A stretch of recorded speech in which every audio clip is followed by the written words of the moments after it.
বাচ্চাটা হলো কালকে রাত্রে, এখন 23 মাস চলতেছে, মানে আমি রাত্রে রাখতে অসুবিধা হচ্ছে এটা আর কি। দুধের জন্য কান্না করে, আমি লইলে হাঁটতেছি, এর পরও মানে কান্না থামে না। এখন এটা নিয়ে টেনশনে আছি আর কি। আমি আগে থেকে সম্পর্ক ছিল ওর সাথে, তা আমি কিছুদিন আগে ওকে মানা করিয়ে এসেছিলাম যে তুমি ফোন টোন দিও না, এই কথাবার্তাই বলিও না। তো এ বললো যে আমার কাছে কোনো ডকুমেন্ট নাই, সবগুলো ডিলিট করে দিয়েছি, দরকার প্রয়োজন হয় আপনার বাইরে এখন আসি ইয়াগুলা দেখতে, মানে মোবাইলটা চেক দিতে। আমি বললাম যে ঠিক আছে, আমি ফাটাম। তো তারপরে এরও দেখলাম যে নিয়ন্ত্রণে চলে এসেছে, হেরেও আনলাম। আমাদের দেলোয়ার কাকা ছিল বেকারি, আর আমার মামা শ্বশুর ছিল, ওরা মিলিয়ে দিয়েছে। তারপর আমি এক সপ্তাহের মাথায় আবার নতুন করে এখন এই অবস্থা আর কি। এই যে 9 তারিখ রাত্রে 3টা 30-এ, তো এই সব দিকে খোঁজাখুঁজি করছিলাম বাড়ির আশেপাশে, পাই নাই। গেলাম দোকানে, ছেলের দোকানে আছে কিনা দেখতে, সেখানেও পাই নাই। পরে যাই বাড়িতে গেলাম, বাড়িতে যাই তার বাবারও বললাম। তো সেরা মানে তারা উঠছে, ঘুমাই আসছিল, উঠছে। ইয়ার পরে যায় আমি জিজ্ঞাসা করছি কি আপনার ছেলে কোথায়, দোকানে। কই বাড়িতে আসে নাই, না কালকে আমরা বলছিলাম দিনে আসে নাই, কইছে আসবে না আজ।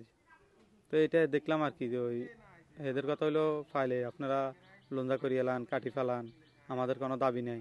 আমি বললাম যে আমি কি জন্য করবো, আমার এটার দরকার না, আমি আমার ওয়াইফকে। বাচ্চার বয়স কত, এখন বাচ্চাটা কি অবস্থাতে আছেন আপনি? এখন অন্য দিক দিয়ে হলো একটা চেন নিয়েছে, আর একটা হলো হাতের রুলই বলে যেটা এটা, আর হলো যায় দুইটা ইয়ার ঝুমকা ঝুমকা চুরকি দুইটা, আর হলো নাকফুল দুইটা, চেন একটা।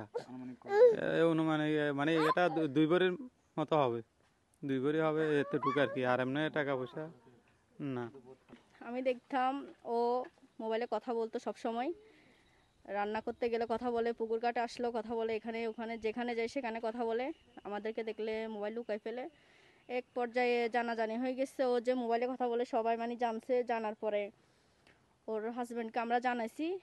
জানানোর পরে ওকে যখন ওর হাজব্যান্ডে জিজ্ঞেস করছে, তখন ও স্বীকার করছে পরে দিয়ে যে হ্যাঁ ও কথা বলে, কার সাথে কথা বলে, ছেলেটার নাম্বার দেয় নাই, নামও বলে নাই।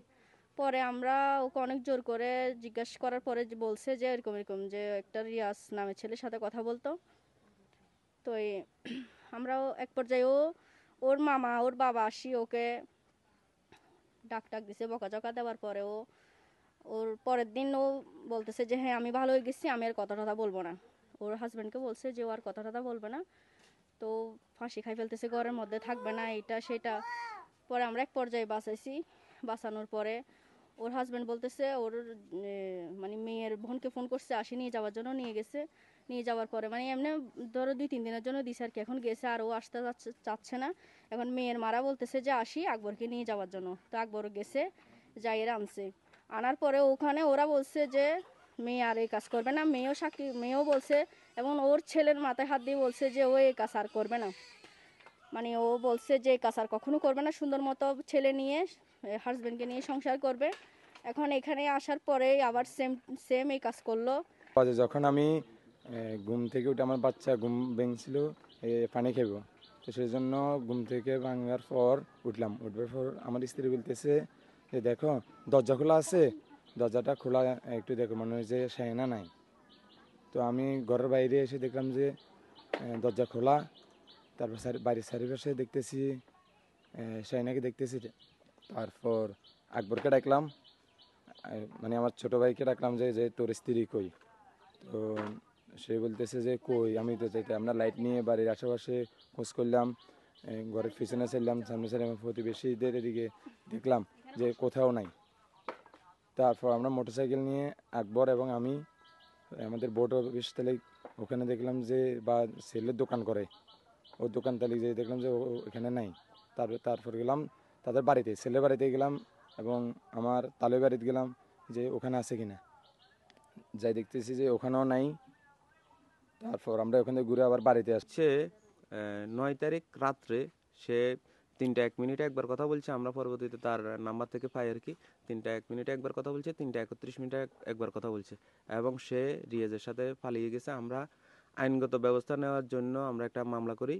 তো মামলার উজুতে পরবর্তীতে এসআই আসে, এখানে আসে তদন্ত করে গেছে। তো তদন্ত করার পরে আজকে এরা রিপোর্ট জমা দিবে।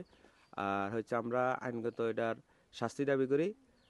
ছেলের কারণে একটা সংসার নষ্ট হয়ে গেছে এবং ছোট একটা মাসুম বাচ্চা, তার আজকে সারা রাত সে কান্না করছে। তো তাকে রাখার মতো কোনো পরিস্থিতি নাই, সে তো ছোট বাচ্চা, মা ছাড়া থাকবে না। তো আমরা ওই ছেলের এবং এই মেয়ের শাস্তি দাবি করি আইনের কাছে।